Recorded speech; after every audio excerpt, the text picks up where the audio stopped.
Mac Power Users, episode 614, the 2021 MPU Gift Guide.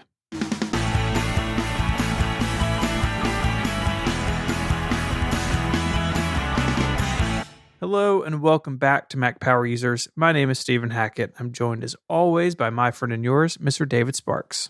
Ho, ho, ho, Stephen. How are you?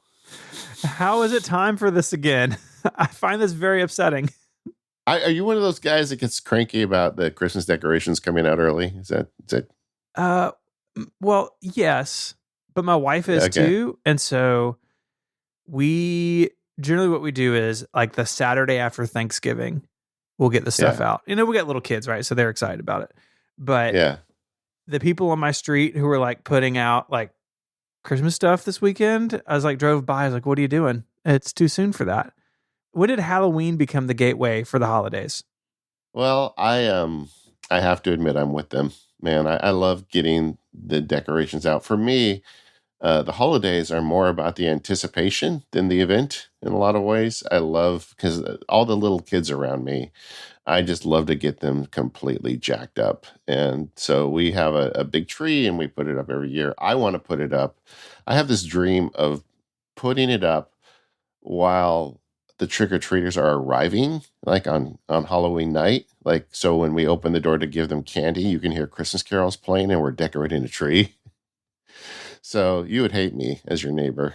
But but in reality, we usually don't get it up till after Thanksgiving either because we're too busy. But I don't have a problem with starting it early. It puts a lot of people in a good mood. There's a lot of great music I only listen to this time of year. So let's get started. But we've been doing this holiday gift guide at Mac Power Users for a long time, and we wanted to get it out this year before the Thanksgiving break because I know a lot of people are either looking to buy gifts or receive gifts. And, Stephen and I have been doing the research, which means we've been spending money ourselves over the last year, and we've been trying things out. And there's a lot of cool stuff out there right now that might be a good gift to request or to give. And it's really fun doing this show every year.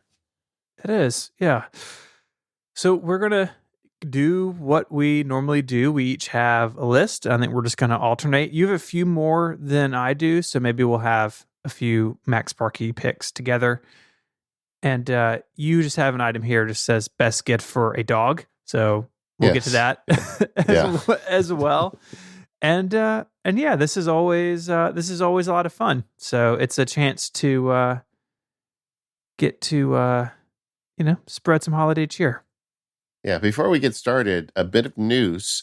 Keyboard Maestro dropped a new version just this past week. Keyboard Maestro version 10 is out. They've added subroutines and some other very powerful automation stuff. So for those of you that were worried that, shortcuts for Mac spelled the doom of Keyboard Maestro, you have nothing to worry about. Keyboard Maestro not only has more tools, it's more stable right now. But Peter did a great job of adding a bunch of new features. I will be doing a free update to the Keyboard Maestro Field Guide. It'll probably be after the new year, in all honesty.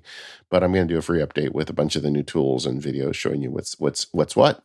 But you can go check it out right now. Keyboard Maestro 10. We'll put a link in the show notes. And our congratulations to Peter. He's a single developer who's been making this amazing app. And it's just remarkable to me that every time he comes out with a new update, he finds a bunch of new cool ways to make automation on your Mac even easier.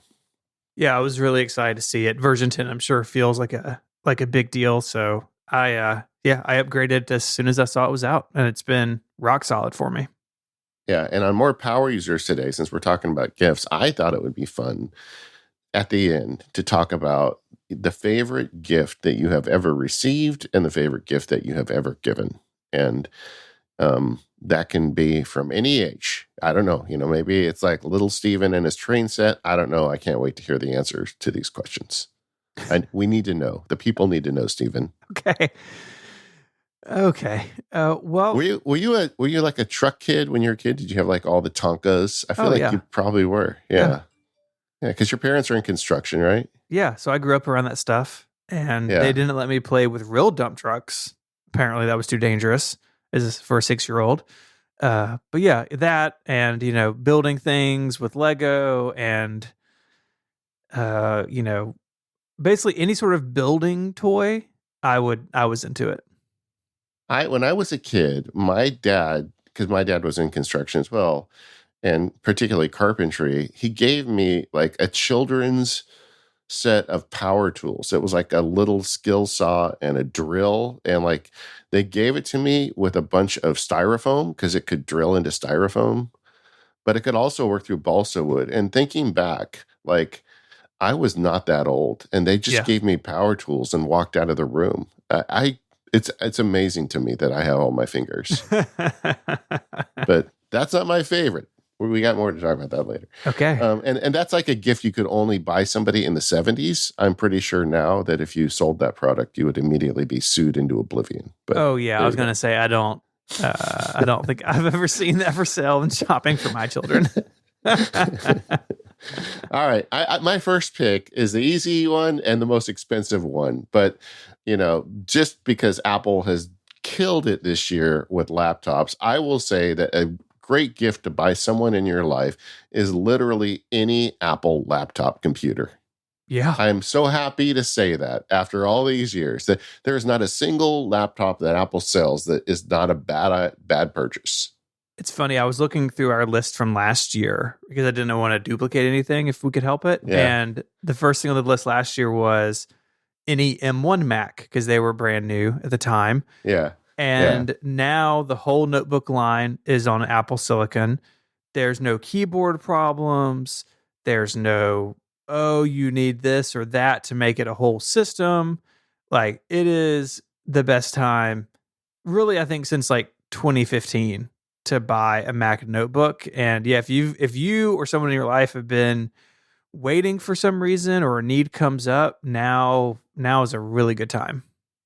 Yeah, the only asterisk I put on that is that there's a rumor that there'll be the M2 like lower entry, MacBook Air replacement sometime next year, but you can always be waiting for the next thing. Right now, the Yeah. M1 MacBook Air is an amazing computer. And something I wrote about when I did my initial impressions of the MacBook Pro is that you should not buy a MacBook Pro unless you really need all those cores, because for most of the work I do on my MacBook Pro, I just go ahead and it just uses the two efficiency cores anyway. If you look up in the menu bar, you can see that it's just hitting those two cores. For most work, there is no difference between a MacBook Pro and a MacBook Air. But then when I go to render a video and do some of the other stuff that I do, it just like smokes. But the for most people, that M1 MacBook Air is, man, that is the thing, and you can get one Hmm. of those under $1,000.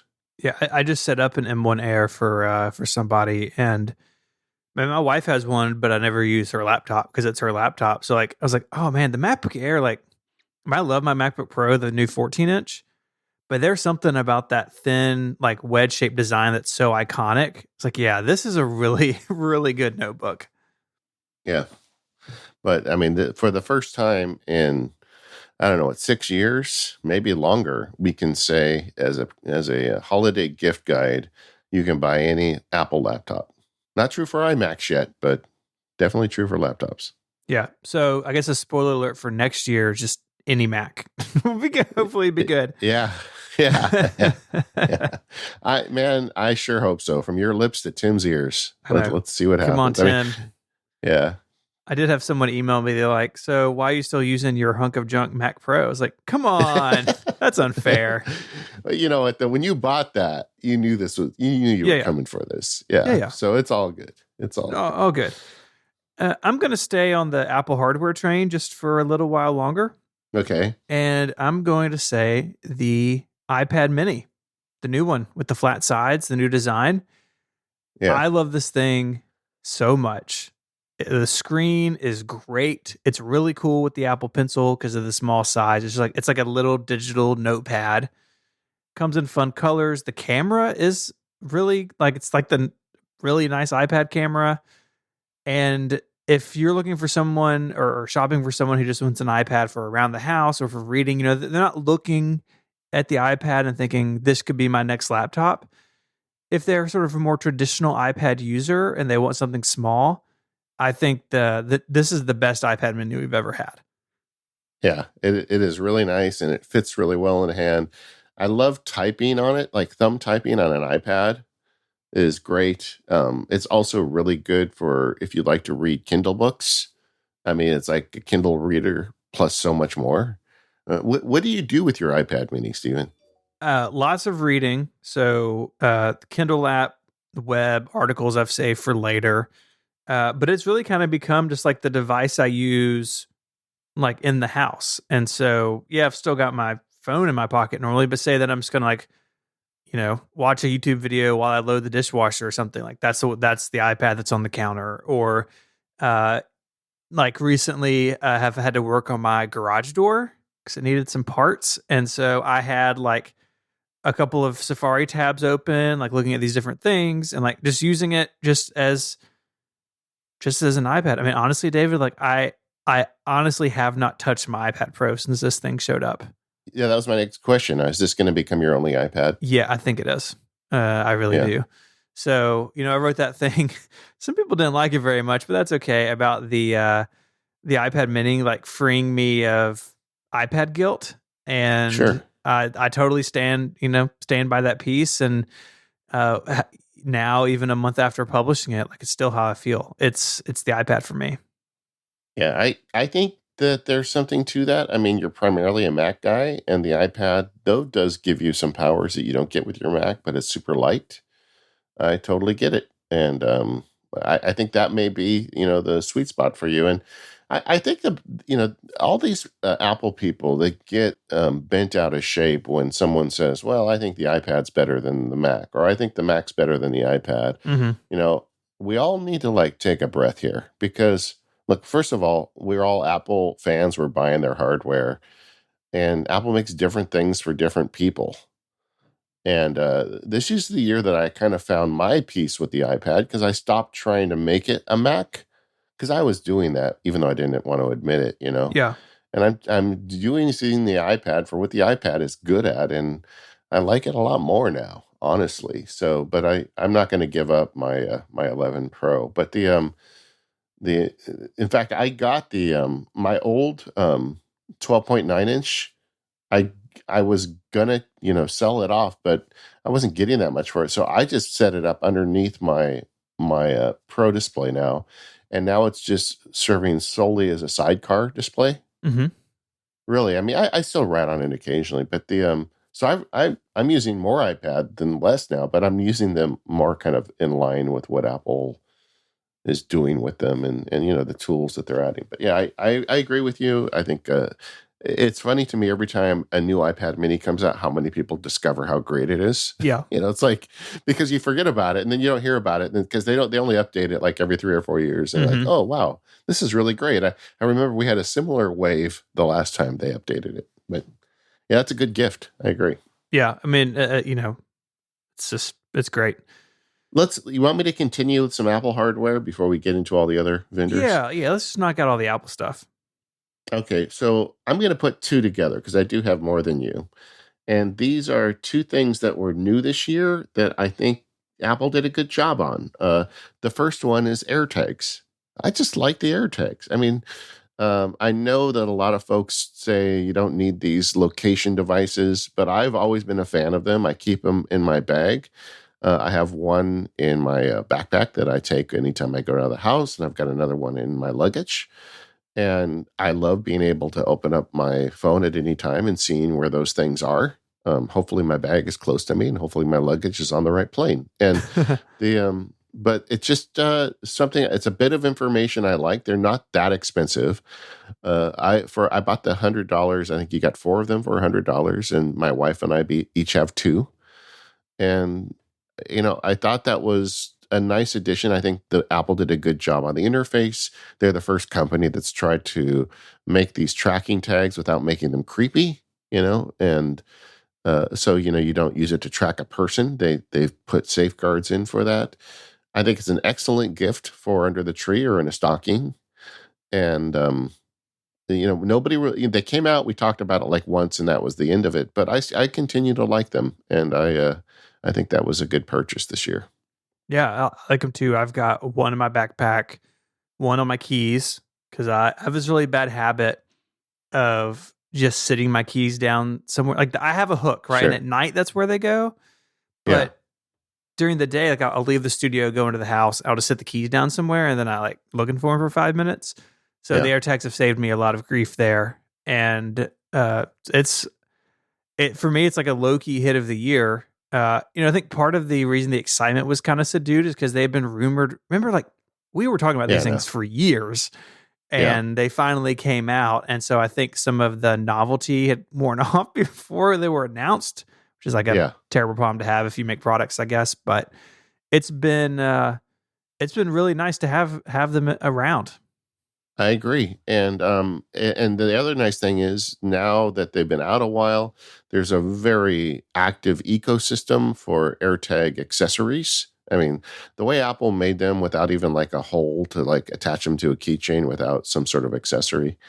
I'm not sure about that, but if you go on Amazon, you can get accessories very, very reasonably priced. Whereas the stuff at Apple is pretty expensive. So if Yeah, you buy a set, I would recommend buying the tags from Apple, but go and look on Amazon for like the keychain holder or whatever it is that you want. And but I think they're very good gifts and something that they did well this year. yeah. I like the AirTag holders from Belkin. They've got two Yeah. styles. One that's like a metal keychain. That's the one that I have on my keys, and then they have one with like a strap as well. And that's I have that looped around a loop inside my backpack. So, and they come in different colors. And so they're the ones that I've had success with so far. Yeah. The other thing is, I think, more controversial but I've got one and I really like it. It's the Apple MagSafe battery, and everybody made fun of it. It's $100 for a relatively small battery, and like there are others out there. Anchor makes one that I think is also a MagSafe battery that is half the price. It's $50, but I really like the Apple one, and I like the convenience of it. I like the way it shows, it integrates with the operating system. Apple has the unfair advantage there, right? So in the battery widget, I can see how well the battery's doing. And we are going to Disneyland a lot now that things have got a little better and we've got passes. We're being safe, but we go. And I keep that battery just in a pocket and I just snap it on as I need it throughout the day. I don't have to have that stupid cable hanging from my bag to my pocket or, whatever you do when you attach to a battery with a cable. MagSafe snaps on. Now that I got the new phone, my wife and I share it because she's got my last year phone that has MagSafe on it. It's very convenient to attach it. It gives it enough charge to get through the day. This is not the battery that's going to get you through the apocalypse. It's only going to get you another charge. It's not going to get you 5 charges, but it's just so convenient, and it's definitely overpriced, but you won't regret it once you own it. Yeah, we've got one here, and it is really nice that it is just MagSafe, and you don't need another cable. But Yeah. it's not like when travel starts to happen again for me, I will still rely on a much bigger battery for that. But yeah, around town, like just doing something where you need a little bit more juice, yeah, totally fine. Honestly, I think I could get through a day long flight with it. It'd be enough. Um, I think this is an excellent gift to give to an iPhone owner in your life. Like if your significant other has a MagSafe iPhone and you could give it to them, they could put it in, their purse, their pocket, their bag, whatever, and just say anytime you need extra charge, just snap this on and you're good to go. And it's just so easy for anybody to use. You don't have to, monkey around with a cable. I just think it's worth it. I mean, this is like where Apple's good about pricing something right at that hairy edge where it's like, if it was $120, I'd be like, no way, right? But they just got me. They got right at what's the maximum dollars you can extract from Sparky, but still get the dollars. I think they hit it with this one. I've got one last Apple device, and it's not new, but it comes in new colors, which is exciting. And Okay. that's the HomePod Mini. Look, there's an orange one. Do you really think we're going to get by without one of us talking about this? Yeah. Yeah. How is it that both you and I are big fans of orange? I don't I know don't how that know. happened. Just Yeah. this is how All it's right. happened. Okay. So you like it? You got one? I got two. So Okay. I had three full size home pods that I bought all on sale over the years. Because for a long time Best Yeah. Buy just had like $50 No. off the home pod forever. But two of the three have died out of Oh warranty. no. Oh Uh, no. the one in our bedroom croaked, and more recently, the one in my office died. And so I replaced the one in my office with two orange HomePod minis and a stereo pair. And they sound great. And man, the colors are so good. The packaging is so good. Like they're going to look really cool in way more environments now. It'd be cool if you could like have them permanently paired to your Mac Pro, so they're like effectively your Mac Pro speakers. Yeah, I thought about that and I want to experiment with it some, but I don't know if that would like maybe if I wasn't doing podcast editing, I'd be more willing to try that. The speakers I've had for years and I know them. So I don't know. I don't know if that'd quite be for me or not. But a lot of people do that, and a lot of people do the HomePod minis, set for the TV, the Apple TV. So yeah, the new colors are great. It is maximum orange, which is really fun. I'll put a link in the show notes to a tweet that I had of unboxing it, and it's a lot of fun. They're great. Will you do me a favor and test that out? Like for the listeners, you can report back in a Yeah, future episode. Like how stable is that? Like I've always found that like it's easy enough to connect my Mac to a HomePod, but you know, it seems like over time it loses the connection. yeah, I can give that a shot. Yeah, I would wonder if Apple's got better at that, at making it, because why not? They're selling these great speakers. I could totally see them seeing them saying, "Yeah, just buy two HomePod Minis and then you're good." Hmm. How's the bass in them? I've never owned a HomePod Mini. I mean, it's definitely not what the full HomePod can do, but Yeah, especially in a pair, it's pretty good. yeah, yeah. All right, well, that's a good one, and they're $100. You don't have to buy two; you can just buy one. And you're Yeah. right; they do have really pretty colors this year. Yeah, I bet the blue looks really nice too, but I mean, orange. Come on. Yeah. Got to do it. This episode of the Mac Power Users is brought to you by our original sponsor and one of my very favorite automation tools, Text Expander from Smile. Get 20% off with the link textexpander.com/podcast and type more with less effort. Text Expander removes the repetition out of work so you can focus on what matters most. Now, we're all familiar with these tools where you type a few letters and the computer fills in a bunch of text for you. Text Expander is this, but it is so much more. Text Expander is the way to really automate text expansion. With Text Expander, you remove spelling errors and message errors, and you don't have to remember the right thing to say. You add it to a snippet, and it pops right in. Now, for Mac Power users, it goes way deeper, though, because with Text Expander, you can do things like insert the current date, or insert a tab key, or use the contents of the clipboard in your expansion. Now, if you're typing at a computer often, there are things that you inevitably do repeatedly. And when you add Text Expander to your arsenal, that just doesn't happen anymore. Because with all those extra power tools that Text Expander brings to bear, there is so much more you can automate. And this is automation that anybody can do. You don't have to be a fancy programmer or even really understand anything about automation. All you have to do is type a short snippet, like, CCELL for your cell phone, and then type in your cell phone number with all those parentheses and dashes, and it fills in automatically. And then when you go to that next level and start using clipboard contents and tab keys and all the various elements that Text Expander brings to bear, there's so much more you can replace with text expansion snippets. One of my favorite features is every month they send me a report of the time saved. And I save hours every month. I mean, like a full business day of time that I would spend typing that is handled through Text Expander. And you can do this too. So now, if you haven't tried it yet, I want you to go check it out because this is the way to get started down the road of automation. It may be where your road ends because it's really powerful and may be enough for you, but it's a great way to get started regardless. And best of all, we can get you 20% off. Just go to textexpander.com/podcast and sign up now. They have versions for Windows and Mac and iOS, so you'll be able to use your snippets wherever you're at, and you can start saving time today. So just trust me on this. Go check it out and let them know you heard about it here on the Mac Power Users.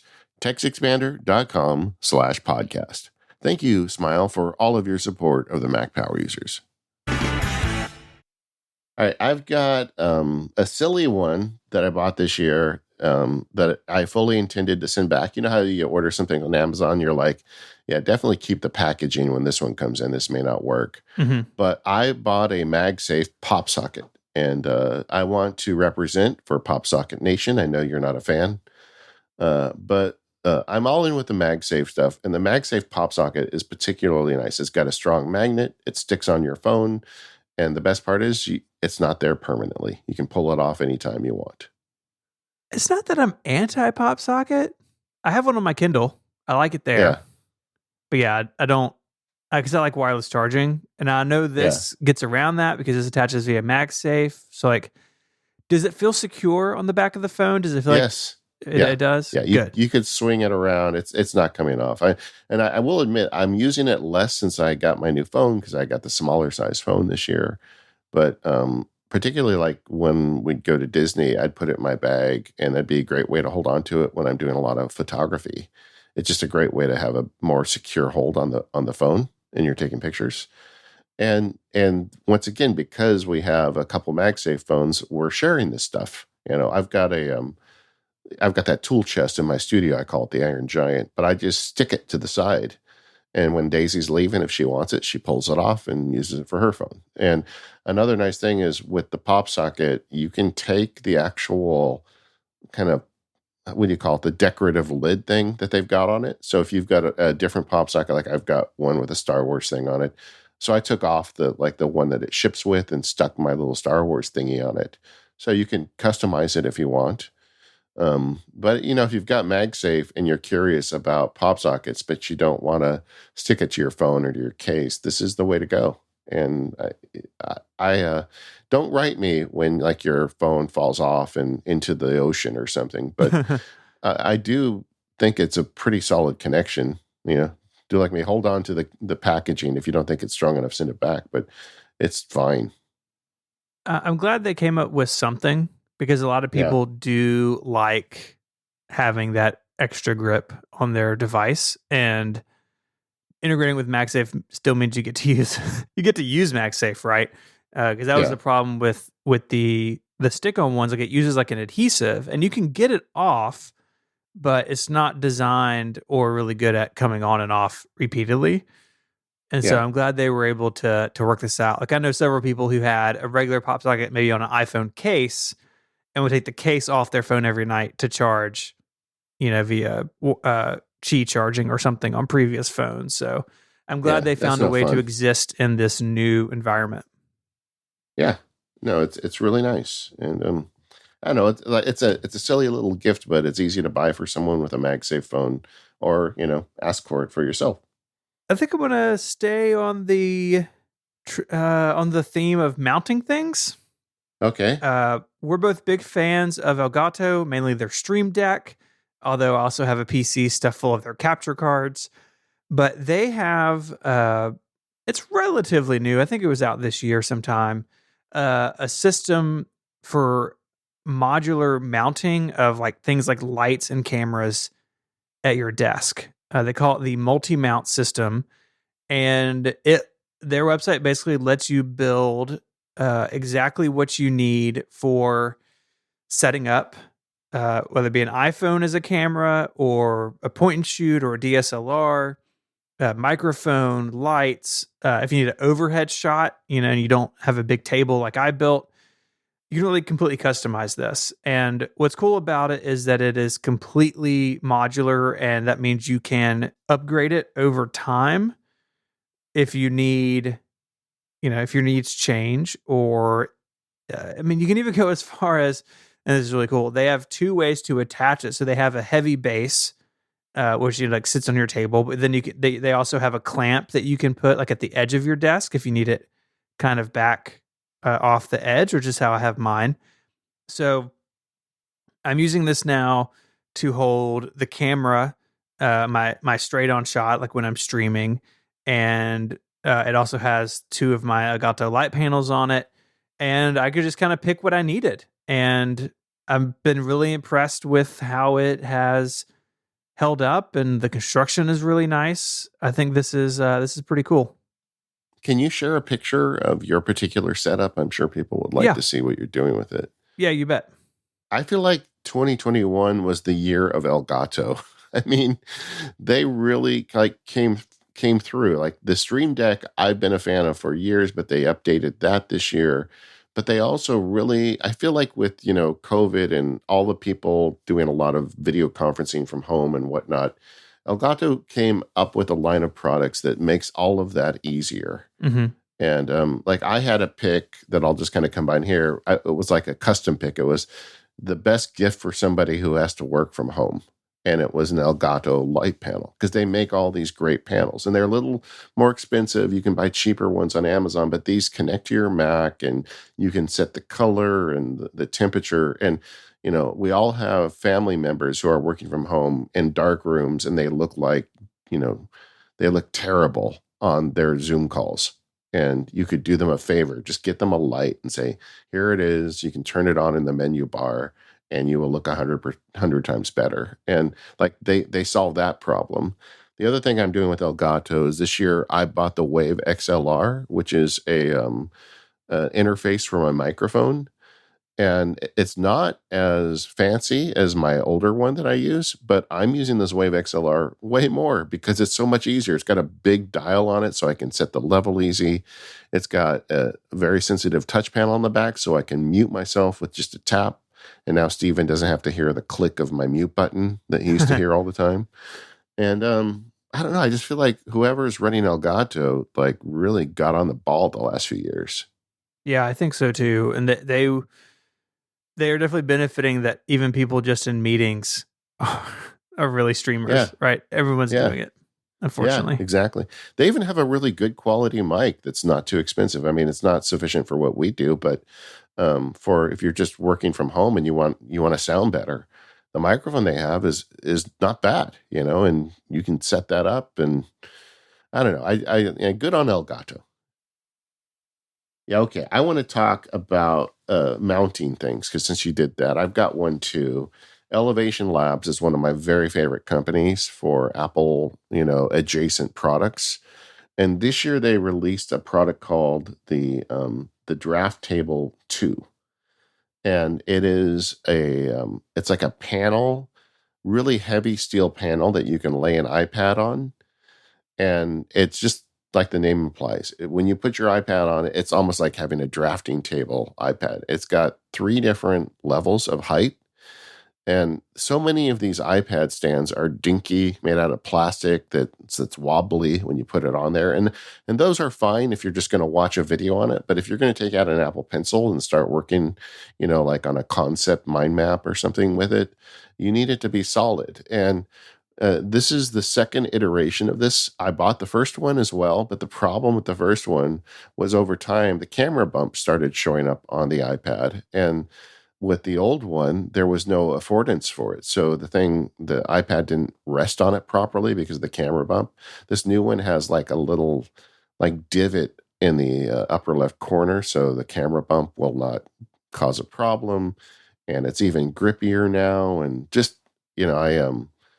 I got this when they first announced it, and I use my iPad because I do a lot of pencil work on my iPad, and I just love this thing. It's on my desk. In fact, that I was talking earlier about how I got the big iPad out of storage. I put that on this, and I set it underneath the Pro Display, but I can also just lay it on the desk when I need to. It's just kind of it's like a permanent fixture at my desk, and I really dig it. And if you know somebody who likes to draw on their iPad, I think this is the answer. And I know there are other ones out there. Like for artists, they have these really big like wood panels that the iPad like fits in the center of, and that way they can spin it around easier on their lap or whatever. But I think for most people, this Elevation Lab Draft Table 2 is probably the answer. How form fitting is this thing? Like, if Apple redesigns the iPad, are you stuck buying a new one? I think it's fine. I mean, the divot for the camera is big enough. That's my big concern. Is what if what if the camera platform gets bigger? I think that's fine. It's oversized as it is, and I think you're probably going to be fine. But you can use it with an iPad 12.9 inch. I think that's what it's really made for. But it would work with an 11-inch iPad as well. It's got 3 settings, and like I said, you could kill a man with this thing. It is heavy. That is nice. I've got Yeah. some ancient little folding one, and it feels pretty crummy sometimes. Do you ever use your pencil on your iPad? On occasion, not a ton. I've been doing a lot of planning lately. I got some things going on in my life, and there's this great app on the iPad called Concept. It's like an infinite canvas app, and I love using it with that iPad. And it's just great because you can pinch in or zoom out as much as you want. Talk about that app some other day. I have some issues with it, but fundamentally it's great. But like they don't have a Mac app and they don't sync, and they got some problems. But yeah, you combine that with a draft table, and you're in business. Mm-hmm. While we're in this realm, let's talk about the Hoverbar Duo, because this is an item that would have been on Sure. my list too, because this thing is pretty sweet. Yeah, and this is made by 12 South, which is the other Elevation Lab and 12 South are companies you should keep on your radar if you like Apple gear, because they always come up with great ideas. And the Hoverbar Duo it's like a microphone stand, but for your iPad. And just like the Elgato gear, it comes with either a clamp or a heavy base, and you can just drop it on your desk, and you can fit any iPad and any size on it, and it's going to hold it up. So we had Sean McCabe on, and he talked about how he uses a teleprompter with his camera for Zoom calls. What I do is when I have important calls, I put my fancy camera on my desk, and I put the Hoverbar Duo right underneath it, and I just use Sidecar. I am using Sidecar so much these days, but anyway, I put Sidecar up on that iPad, and I just put the Zoom window on the iPad, literally right underneath the camera lens, so I can look at the Zoom call and the camera lens at the same time.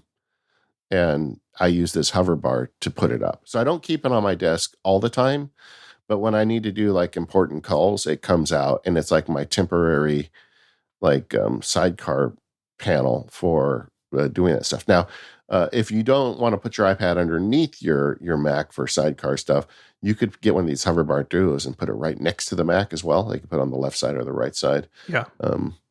Like that would be a good idea for podcasters to like put your recording, tools on the side there if you wanted. But I don't know. This was a new product this year that again has really crushed it.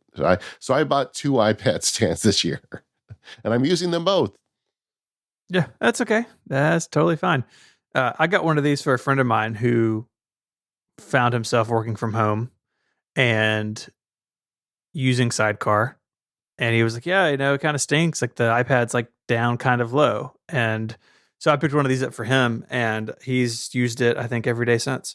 Yeah. Well, with mine, actually, another pick we have later from another vendor.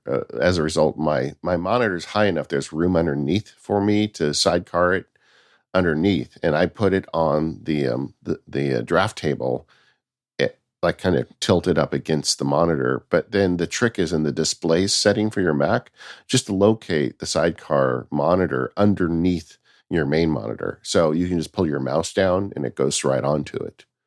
And because a lot of people think, by default, those extra monitors are on the right or left. They wouldn't think to put it underneath, but in the display setting, you can put it anywhere you want. Maybe we stick with the desk theme. So I'm going Okay. to go with another product for your desk. And this is another company that I think people should just keep up with, called Grove Made. And this purchase is your fault because when I built my new desk, I was sending you some pictures and you said, "Hey, you need this thing," and you were totally right. So this is the desk pad by Grove Made. They have several different ones. The one I have is the matte desk pad, and I did it in navy blue. But they have different colors. They have like a black one, and there's also one that is like a more like traditional, like leather looking, and a charcoal one. Several different finishes, several different sizes. Um, I do have a second one. I have a small wool felt one that the side table where my Mac Pro sits, it sits on one of those, and that one I found itchy to use like at my desk.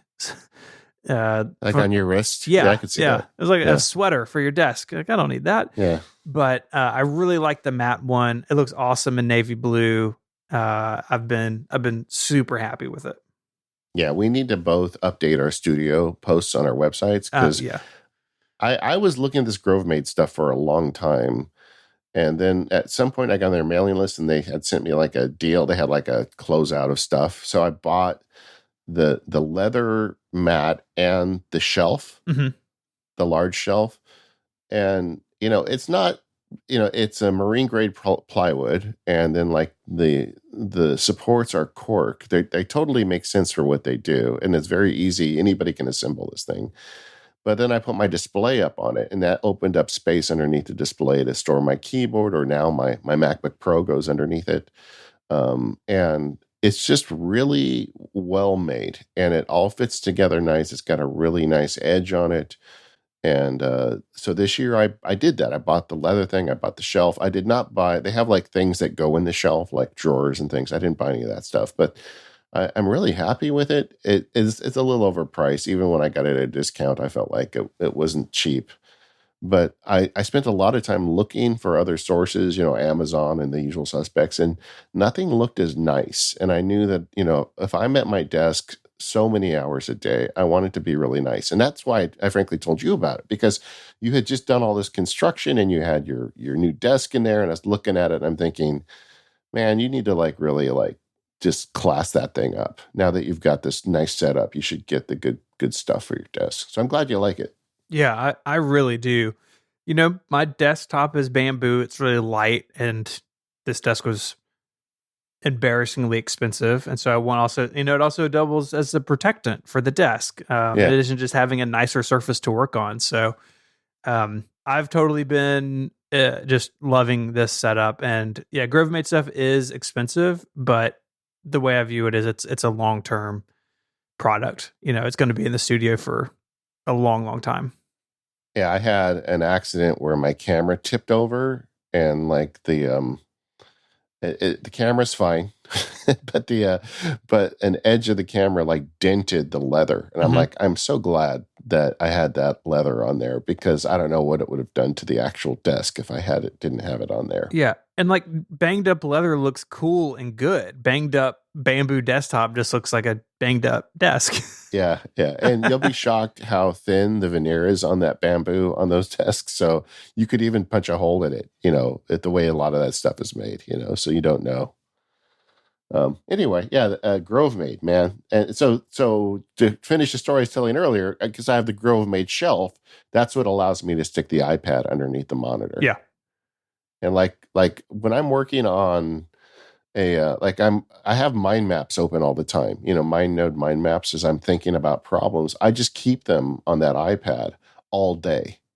So anytime I look down, it's there, and I can go in and make changes to it. It's kind of like it's like a thought board or something. I don't know what you'd call it, but it's great. Yeah, that's cool. This episode of the Mac Power Users is made possible by Devon Think, the most professional document and information management application for the Mac. It's the one place for storing all your document snippets, bookmarks, basically anything you'd ever want, and working with them. And the integrated AI assists you with filing and searching with extensive search language and advanced Boolean operators. I could not do my Apple history work without DevonThink. I have thousands and thousands of pieces of reference material, research, It's PDFs, it's images, it's text documents. I mean, I can't even describe how much stuff I have in DevonThink. And it opens quickly. The search is instant. It's always responsive. No other app could handle the amount of data that I've thrown at DevonThink as well as DevonThink does, and let alone making it all really easy to surface things that I'm looking for, finding connections for me between documents. They have an iOS app as well. That new search tool set on iOS has been absolutely amazing. And Devon Technologies has a real emphasis on privacy and security. So you can encrypt your sync, have encrypted databases, keeping all of your stuff safe. And it's all really flexible. So you can sync with a bunch of different things and you can easily share data in and out of it because documents don't get wrapped in any sort of weird formatting, right? At the end of the day, it's still your PDF, still your images, still your text files, whatever it is. You can get 10% off Devon Think 3 or upgrade to it now by going to devontechnologies.com/MPU. That's devontechnologies.com/MPU for 10% off. Our thanks to Devon Technologies for their support of the show and Relay FM. All right, so we covered furniture. Let's go with more artisanal products for your devices. So another company that we haven't mentioned yet, and they're friends of ours. It's the gang over at Studio Neat. And this one was Steven's fault, but this is a great gift. In fact, I'm getting one of these for my wife, so don't down low here. The Studio Neat material dock. Yes. You told me about it. I love it so much. It is a piece of wood, walnut, that has an inset for a MagSafe adapter where you can lay your phone on it and it charges. And then right next to it, it has a little vertical piece of cork with an inset for an Apple Watch adapter. And actually, they have different configurations of this. Like you can get it just for the phone, or they've just got different ways you can lay it out. But the one I got was, I think this is the one you recommended, Stephen, the phone and the watch. Yeah. But it's on my nightstand. It's perfect. You lay your phone in there when you go to bed. You drop your watch in it. There is a little bit of a weirdness now with my new phone. I don't know if this is true for the Max, but for the standard iPhone, the camera bump is so big now that it actually hits the dock a little bit, but it still charges fine. And it's just not a problem. And it looks so nice. And they have like cable management routed in the bottom. It's really nice construction. And I finally kind of got the nightstand figured out this year. Yeah, we both have material docks. Mary and I both have the MagSafe plus Apple Watch dock. So yeah, so you have MagSafe on one side, Watch on the other.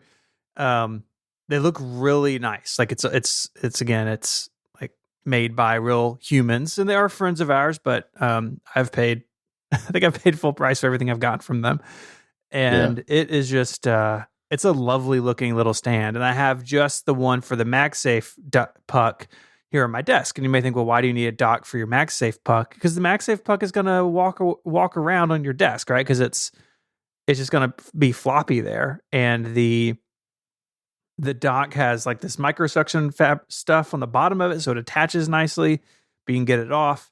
I'm a big fan. Yeah, I actually bought. I bought two of them. I bought one for my desk too, and I got the one with the watch charger on it because during the day I may want to charge it up a bit, and my kids are constantly using it because the studio's downstairs now.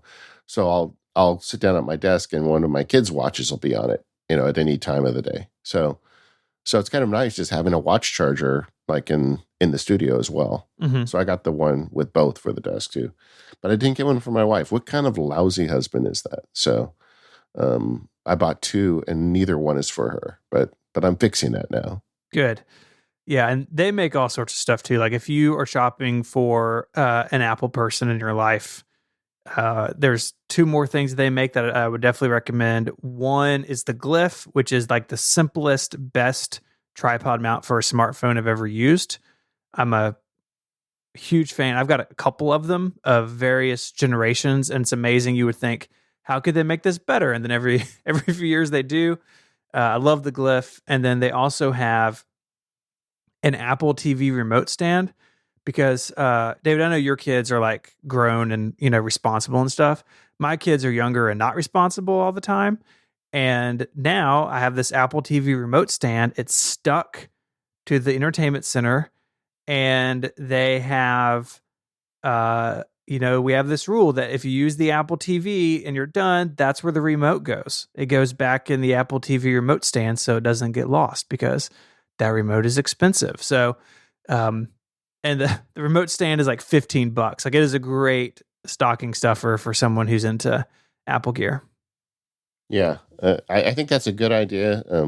I've got this picture in my head of you like like chaining it to a hubcap, but the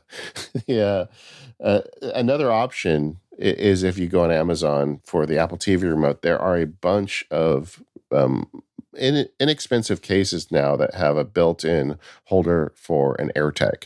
Yeah. How is the Apple TV remote not on the Find My network? Like, Yeah, I know. I mean, it's like every time this topic comes up on any personal conversation or podcast I'm on, it ends up with me banging my head into something. But I think it's one of those deals where maybe different teams were making things at the same time, and because of the way Apple's so secretive, word didn't get out. I mean, I can't imagine the Apple TV remote people would not have included it if they didn't know about it. I mean, fair. I don't know, Fair. But I was just looking right now on Apple for $8 to $15. They have like 3 or 4 different rubber cases that will hold an Apple TV remote and a AirTag on the back, so you could call it out if that's a problem.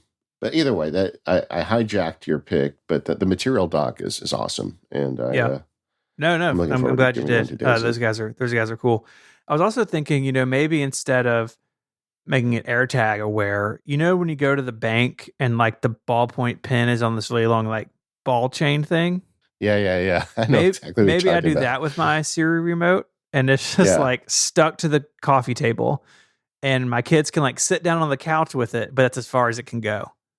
yeah. I've seen so many different things. Like I know a guy who like velcroed it to the back of the TV remote. Like on one side it's a TV remote, and the other side it's the Apple TV remote. The other thing is like at one point I had considered velcroing it to the wall by the couch, like where that's just where it goes. But my kids are old enough now, and they're, I don't know, we just don't have that much of a problem Yeah. keeping track of the remote anymore. So I don't think I need any of this stuff. But if you do, there are options for you. Mm-hmm. Pray for me and my Siri remote. Yeah. I don't know. I remember those days, man. I remember the one, and I've talked about this on the show before, is I remember once pulling a DVD out of the DVD player and there was peanut butter on it. And I was like, Oh, that is just like, oh no. I'm like, how did that happen? What chain of events led to that? That's when Yeah. I got serious about ripping DVDs at that point. Yeah, you can't. Yeah, you can't get a peanut butter on a QuickTime file. It's not like Reese's, chocolate and peanut butter are great together, but DVDs and peanut butter, they're not so great together. Mm-mm. No, it doesn't. Yeah. Ugh. Uh, let's talk about some maybe some analog stuff, maybe some pen and paper Yeah. stuff. We each have a paper product on our list. Oh, we do. That's right. You go first. Okay. Mine is, if you've listened to me at any point in the last like decade of me talking on the internet, you have heard me talk about Field Notes. There are these 3x5 pocketable 48-page memo notebooks, and they have standard ones, and then they have quarterly releases where they're designed differently every quarter, and they're usually they're always super interesting, and they're usually like someplace in America or some like fun design thing. And I've used Field Notes forever. I have getting ready to be 2 shelves worth of filled out ones here in my office, Yeah, and that's nice. I carry one with me all the time. I've got one right here that I just started. That's black and has a print of the moon on the front of it, which is fun. And you can get them as a subscription. So the receiver gets each of the quarterly specials throughout the year, which is pretty cool. and access to any other sort of special things that field notes may do throughout the year. So do you carry them like in your pocket as you walk around during the Yep, day, all the or time. and then what do you write with? Do you carry a pencil too, or I what do you? carry a pen. I like the Jetstream Uniball .7. It's the pen I've used for a long Okay. time. They're cheap, and I jot all sorts of things down in it. Like I've got one here, the one I just finished, and it's like flipping through it now. It is notes from phone calls I've had because I got to do like a lot of behind the scenes stuff that people never see or Yeah. hear at the business. Notes from like a sermon I heard.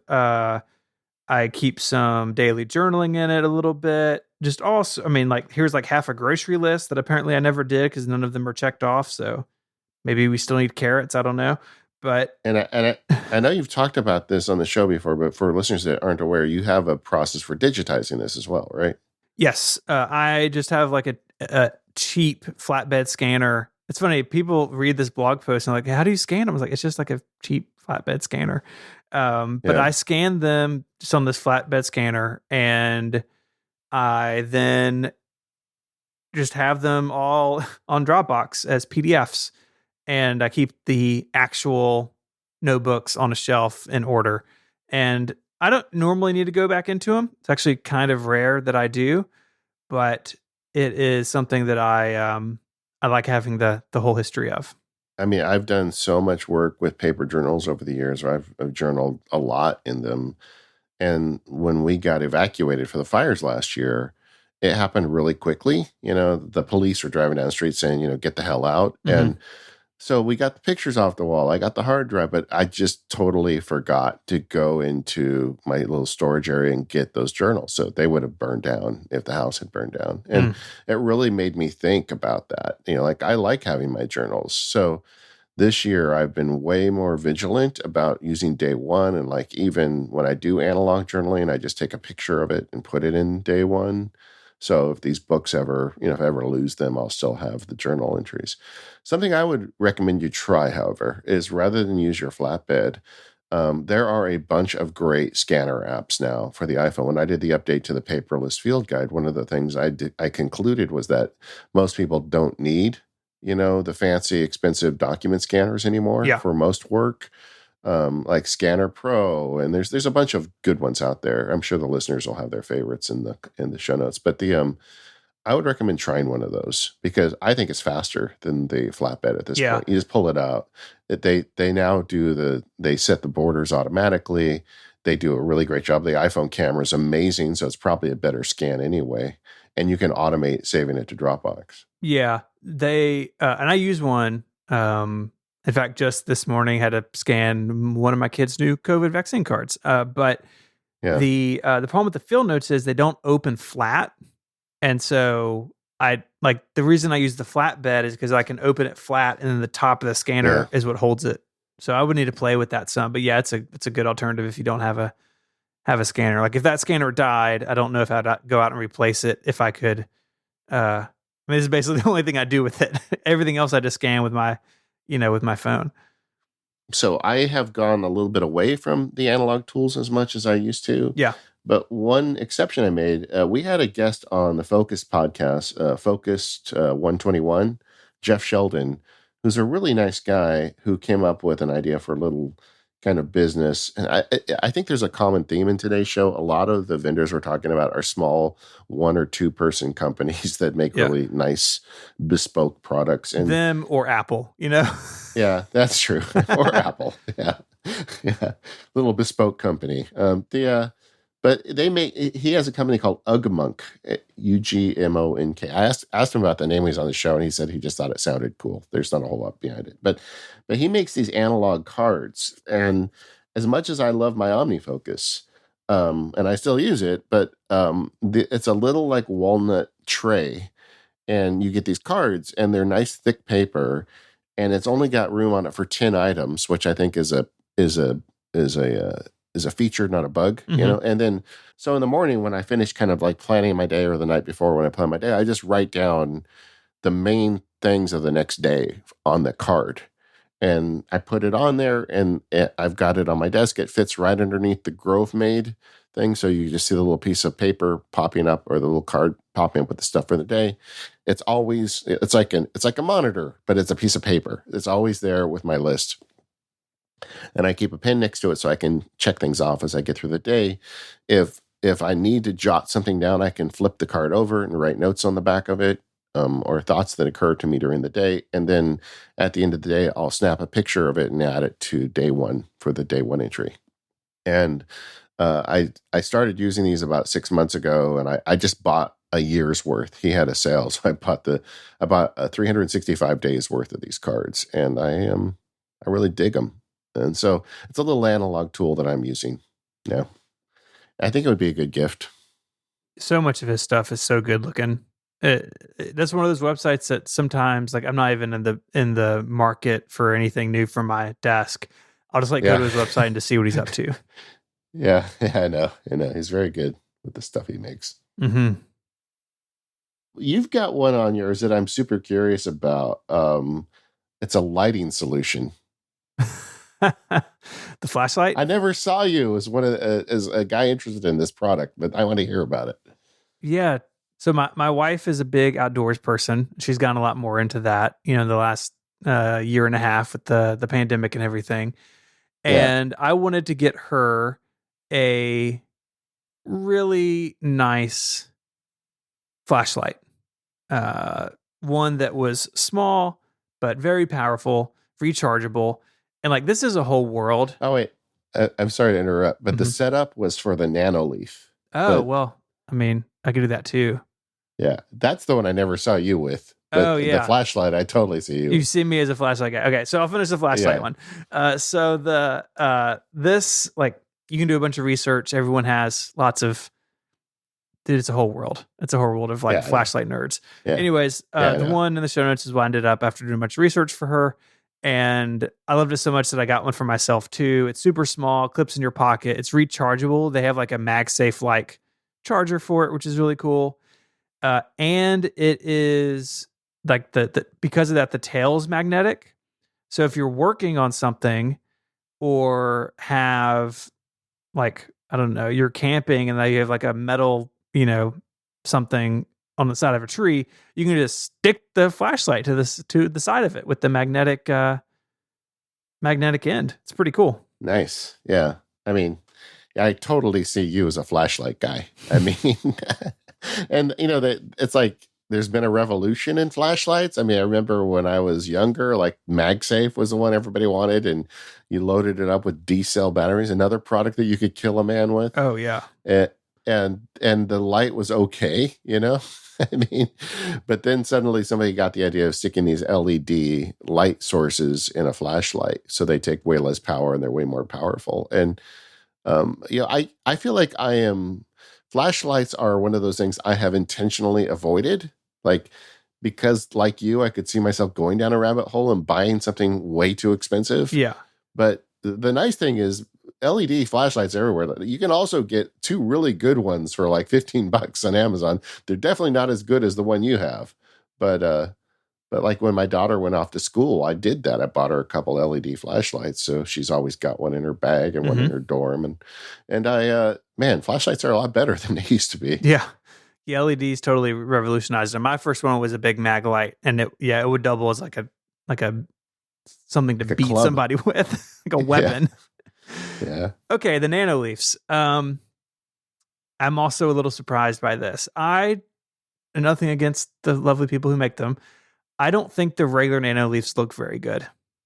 Like, Yeah. I think they look kind of cheesy. But they released a product sometime in the last year called the Nanoleaf Elements. And so it is the same like hexagon style lights, but with wood grain over top of them. And they just kind of have this warm glow.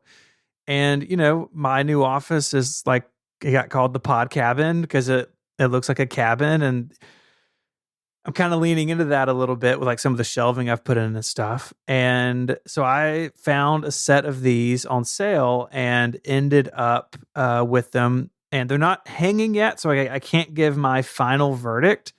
But having played with them just like out on a table, I actually think they look pretty nice.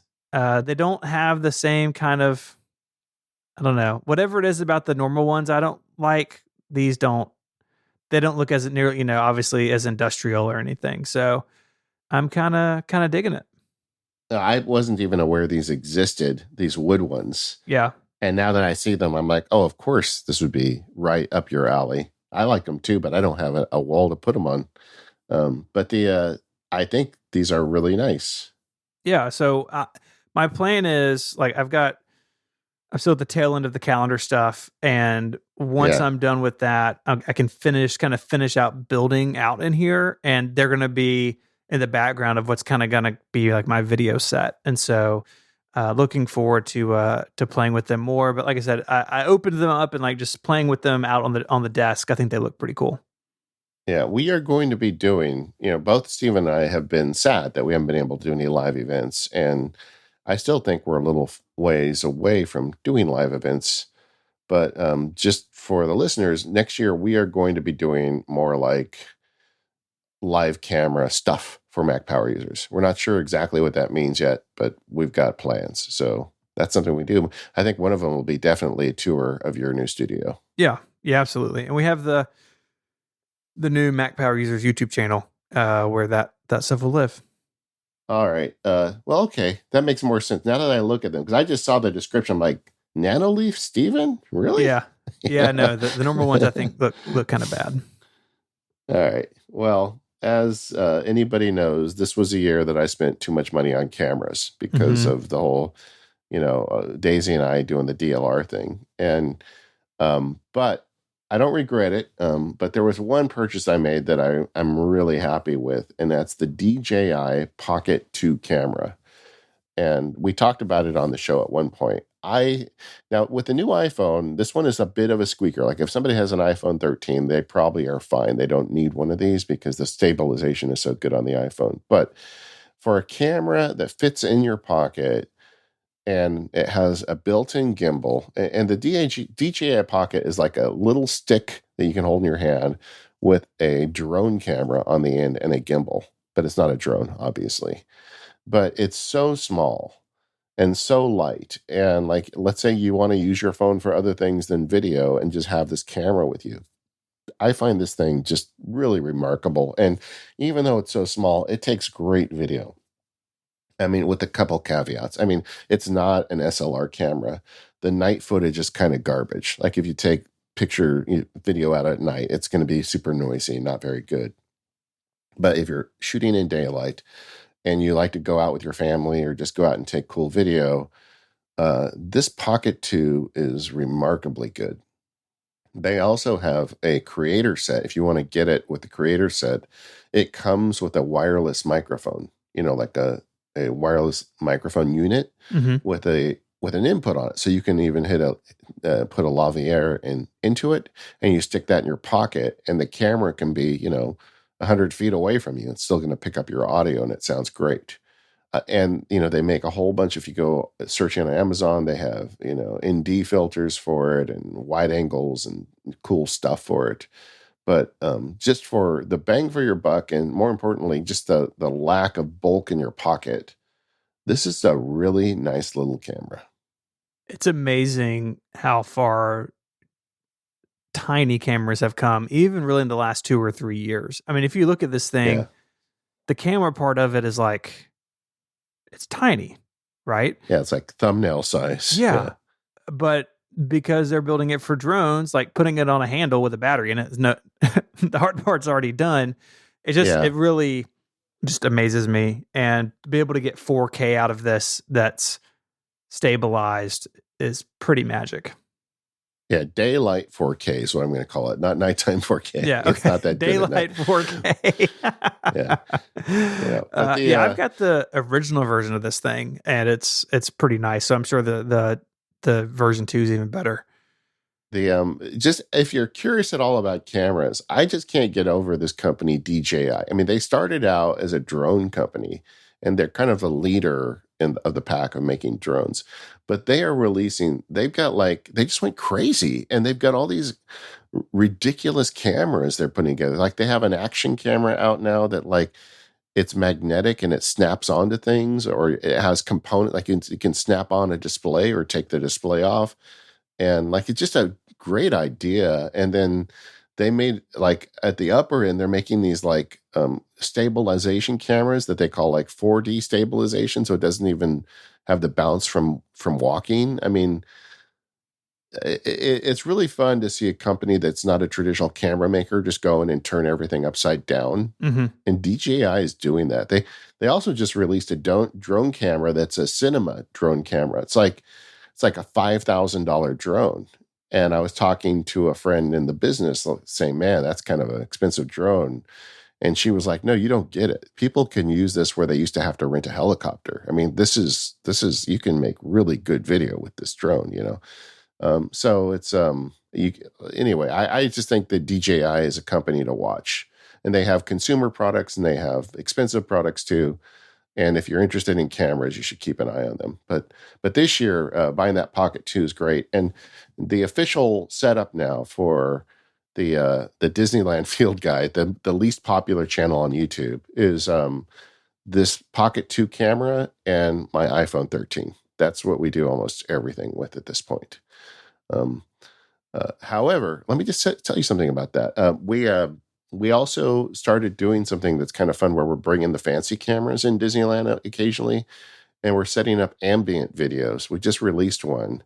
It's 2 hours long of various shots of the Millennium Falcon. And this is a video I made entirely for myself. It's like, so I can work and just have the Falcon on the TV in the background. And there's like no music. It's just the noise that you hear if you were sitting there at Disneyland. And it's kind of fun. I like that. But we use the fancy cameras for that one. Yeah, I'm skimming through this. It is 2 hours long. Yeah. Yeah. I don't know. This is a scratch your own itch kind of thing. I don't know if anybody else will care about it, but people who hear about me working at Disneyland and are jealous, this might be a video for you. Just put Yeah, it on a loop at your house. just get a giant TV and put it behind your computer. It's like you look up from Yeah. work and you're at Disney. Yeah. We're gonna make some more. We're gonna do like one of the castle and some other places too. But I don't know. It's just kind of a fun thing we do to go in. When you go in, it gives you something to do. I got the shakedown yesterday from Disney security because we went in and shot another one. Because I'm in there with a tripod and my Sony, Mm-hmm. and they're like, "So is this professional?" And I'm like, "No, it's for my use only, of course." Mm-hmm. Like, okay. Please subscribe. I'll put a link in if you guys are interested. It's actually kind of fun though. Just put it in the background. Like, you don't want to have TV on when you're actually trying to do work because it's it's too distracting. But this is just many shots of the Millennium Falcon and the ambient noise, which I find great because with tinnitus, I need the noise anyway. So it's great. This episode of the Mac Power Users is brought to you by Indeed. Go to Indeed.com/MPU to get a $75 credit to upgrade your job post. It feels really good to get stuck into something and really do your research. Chances are we've all fallen down some pretty deep Reddit wormholes. But if your search for the right people for your company is coming up dry, there's a resource you haven't tapped into yet. If you're hiring, you need Indeed. Indeed is hiring a partner that gets you what you really want, a short list of quality candidates as fast as possible. Simply because you can do it all, attract, interview, and hire all at Indeed. You don't want to struggle on your own to find quality candidates, and you don't have to. Indeed can help you hire the right people right now. Indeed partners with you on every step of the hiring process, so you can find talent with the skills you need through tools like Indeed Instant Match, assessments, and virtual interviews. With Instant Match, as soon as you sponsor a post, you get a short list of quality candidates whose resumes match your job description, and you can even invite them to apply right away. Indeed really does make the hiring process so easy. By having all the tools in one place, it takes away so much of what can otherwise be a daunting process. Indeed makes it easier for star applicants to shine with over 135 assessment tests from cooking to coding. Assessments make the interview process smoother for everyone. Talent doesn't need to prove themselves again, and you can dive deeper into talking about what's important to you. And according to Indeed data worldwide, Indeed assessments can help you reduce hiring time by 12%. So get started right now with a $75 sponsored job credit to upgrade your job post at Indeed.com/MPU. That's a $75 credit at Indeed.com/MPU. One last time, Indeed.com/MPU. The offer is valid through December 31st. Terms and conditions apply. Need to hire? You need Indeed. Our thanks to Indeed for their support of the Mac Power users. Can you believe we've lasted this long without talking about bags? I can't believe it. I can't believe it. Every year there's a new bag, right? Yeah, I think this may be actually the first calendar year I didn't buy a bag in a long time. I think because I didn't go Okay. anywhere. Well, what happened, I man? didn't go anywhere. Okay. But I have a bag accessory Of and course you do. something else that I've mentioned before, but I'm just telling you, like, you got to spend the $5. The Tom Ben strap keepers. Now, Tom Ben makes great backpacks. I have several of them. My main backpack is a Tom Ben. You can use an accessory with any backpack. When you got a backpack and you adjust the uh the shoulder straps, and there's always like the extra strap that's like dangling around, because the backpack's made for people way taller or way shorter than you, and so you end up with the extra strap. Yeah. These are just little 1-inch elastic webbing pieces with a hook on one end, and you roll up that extra strap, and then you use this to hook it back to the bag, so they're not like banging around, getting caught in your car door and stuff. And I'd never want to use a backpack without them. That's a good idea. It's I so always feel genius. silly having those strips hang. I'm constantly using my straps, though. I loosen and tighten them all the time. Oh, do you? Yeah. Yeah, I'm like a set it and forget it kind of strap person. I ride with my backpack high on my back. I don't know if that's good or bad. Maybe there's an orthopedist out there that'll tell me. But when I'm wearing it, I keep the straps tight and I keep the bag weight high. But I don't know. But I needed a new bag this year because they did reopen Disney, and Daisy and I try and go once a week. And when I do like the shoots for the Millennium Falcon, I need enough space to hold like a portable tripod and the good camera and stuff. So I wanted a bigger bag, but not a gigantic bag. And so I went to my favorite place to get bags, and that's Waterfield. It's sfbags.com. And I guess my recommendation for a gift for somebody would be anything at that website is pretty great. They make it in America. It's like leather and canvas. It's solid. The first one I bought was at Macworld in like 2007. Wow. And I gave that to a friend who told me recently that she still uses it every day. It's just like their stuff just lasts. And but I got so this year I got the Mezzo laptop backpack. But like I said, they have briefcases, they have everything. I have bought these as gifts for multiple family members over the years, and they all love them. They have a lot of different looks. They've got like the ballistic nylon, kind of the black ones. They've got the leather ones. I really like they have like a lot of their stuff is kind of like brown, I guess for lack of a better term, Indiana Jones, right? It's like Mm-hmm. Indiana Jones look. That's what I love. So I've got a bunch of their bags that are that look. And I got this Mezzo backpack. And the thing I love about it is the pocket is big enough to hold both an iPad and a laptop if you want, and a little tripod and a big camera, but it's not a huge bag. The inside is all gold fabric, so you can see your stuff in there. It's not like dark inside. And they have a front pocket that you can put stuff in, like, your tissues and your silverware and whatever else, like whatever you're traveling with that you want to get to quickly. You can put that in the front pocket, and the latch on it is this really cool technology. It's like a slide latch to open, but it magnetically shuts easily. Anyway, it's just a bag made by people who really care about bags. And I got that one this year, and that's the one I'm putting on the list because I love it so much. But you really can't go wrong buying anything from these guys for as a gift. And whoever you give it to is going to use it forever because these damn things just they last forever. Yeah. No, it's cool. I've eyed their website many times over the years. Um, Yeah. I guess just for completeness sake, the bag I am using is the Tom Ben Cynic 22. Yeah. It's the smaller of the two. They have a 30 liter as well. This will fit a 14-inch MacBook Pro. It's a little snug, but it totally works. I've tried a bunch of other backpacks over the years, including ones that cost way more, and like fancy ones like the Peak Design. But I've always come back to the Synapse, which is the earlier version of this bag, and now this version of it. And something you said that I want to reiterate: if you're looking for a bag, really like the trick is to have it brightly colored inside, and so you can see in it really easily. If you just have like black interior, small stuff at the bottom is hard to see. So mine is their burnt orange color on the outside, like a light gray or silver on the inside, and it's great. I love this backpack. Yeah. Yeah.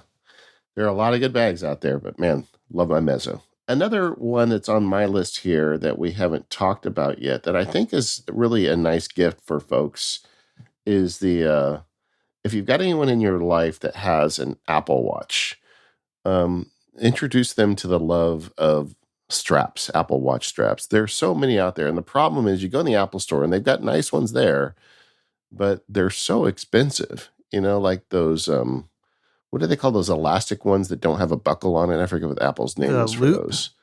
The loop. Yeah. So they're like $50 from Apple. And you go on Amazon and a, a strap that looks effectively the same is $10.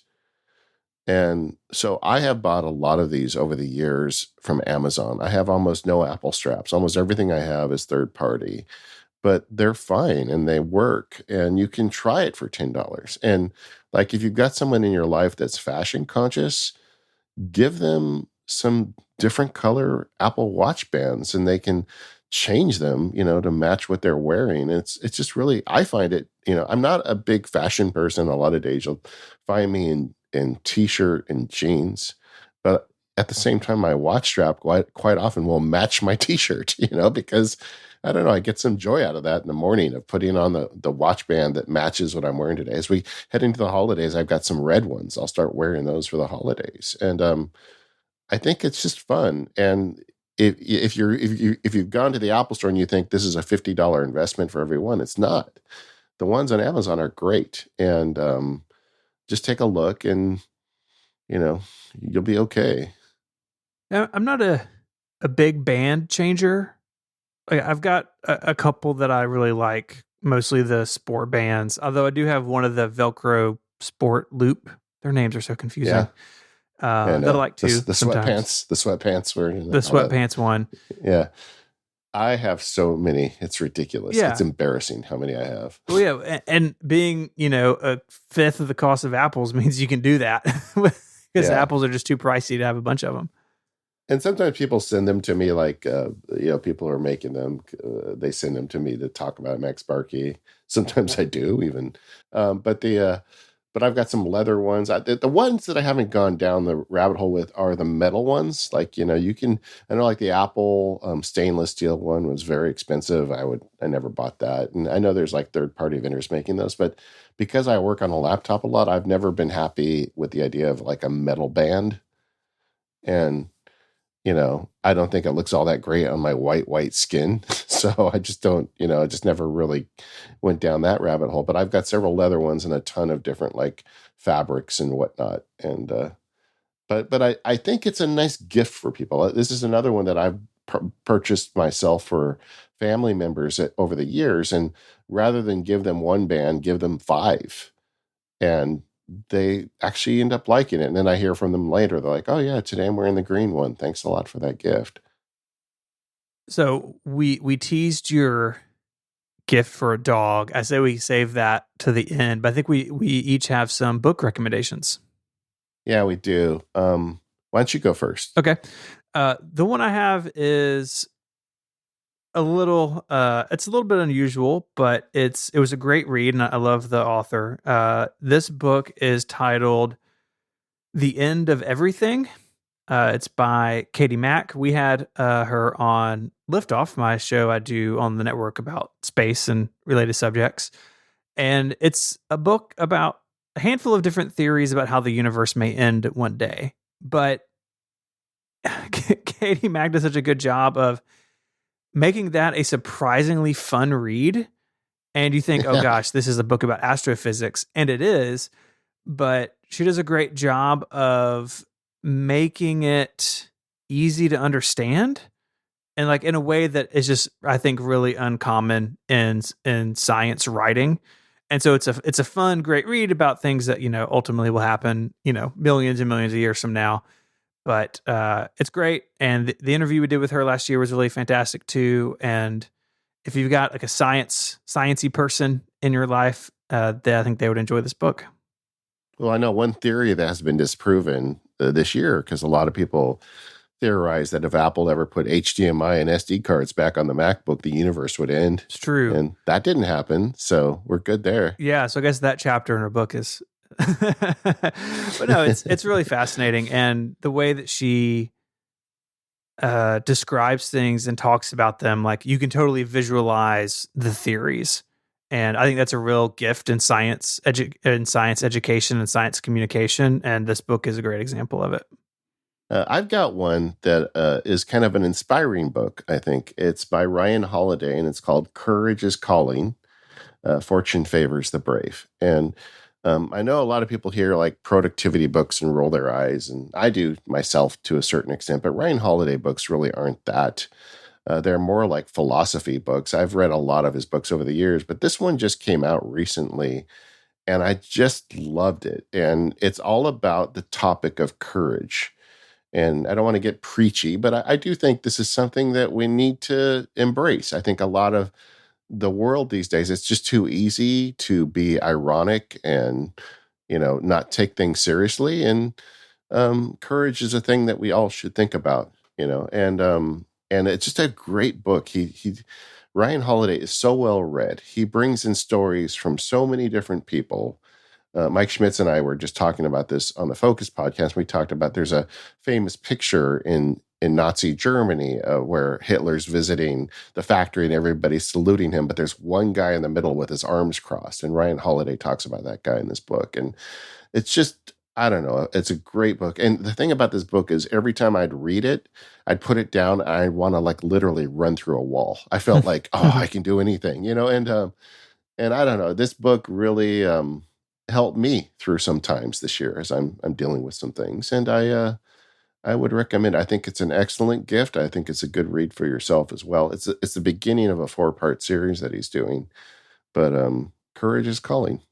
I think it's a nice gift for someone in your life. Maybe you need that if you think about the universe ending. Yeah, they kind of go together. Yeah, it's a good pairing. I think you would read Steven's book first and mine second. Yeah. This episode of Mac Power Users is brought to you by Shopify, the platform that's designed for anyone to sell anywhere, giving entrepreneurs the resources once reserved for big businesses, yet customized for their needs. With a great-looking online store that brings ideas to life and tools to manage the day-to-day and drive sales. Make your ideas real. I've used Shopify in the past with some freelance clients and some other jobs, and I was really impressed with how easy it is to get up and running and then to scale your shop, scale your infrastructure as you need it. It's no surprise to me that you can start with Shopify and stay on it no matter how big your business gets. That's really what they're built to do.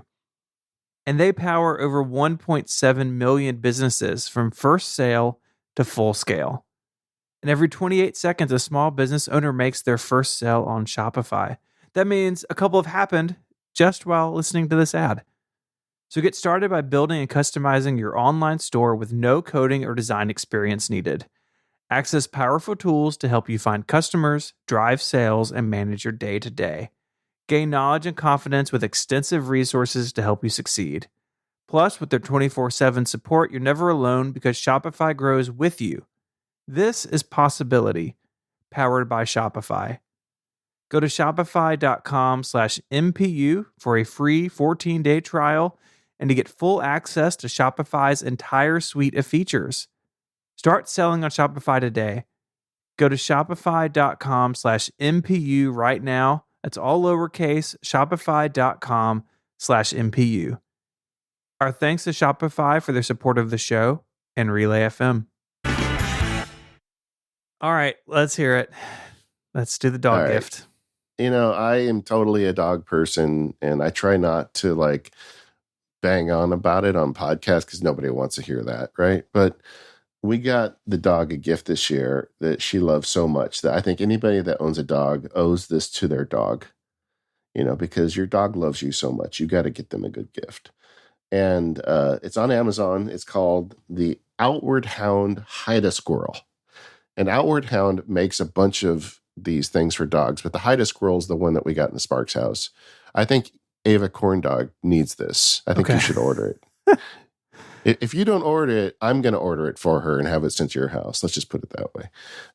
But it's just a little it's like a little plush log with a bunch of holes in it. And it comes with like a bunch of little tiny squirrels, or like 5 of them. And they squeak when you bite them, and you can stick them in there. So the puppy has to stick her nose into the little thing into the little log to pull the squirrels out. And she loves that process so much of like getting the squirrels out of the house, And that's what Outward Hound does. A bunch of their toys are like this. They're like little plush toys inside a bigger one. And I don't know. We bought a lot of toys for this dog. We bought too many toys for this dog. This is the one I think she loves the most. So if you've got a puppy in your life, Outward Hound, go check it out. Look at this thing. I'm just looking at these pictures and thinking my dog would eat the squirrels. She's very violent with her toys. Yeah, that's okay. I think she needs it. She needs one of these, Stephen. Needs to be under the tree. We always talk about this at the end of each year. I mean, we just did an amazing fundraiser for St. Jude. As the holidays come up, there's nothing wrong with buying great gifts for those people in your family, but there's also nothing wrong with making donations for them. With a bunch of my family members, I ask that they not give me gifts, that they make donations. St. Jude is an excellent source, but there's a lot of people out there that could use some help. And, there's nothing wrong with skipping all the technology nonsense and helping them out. Amen.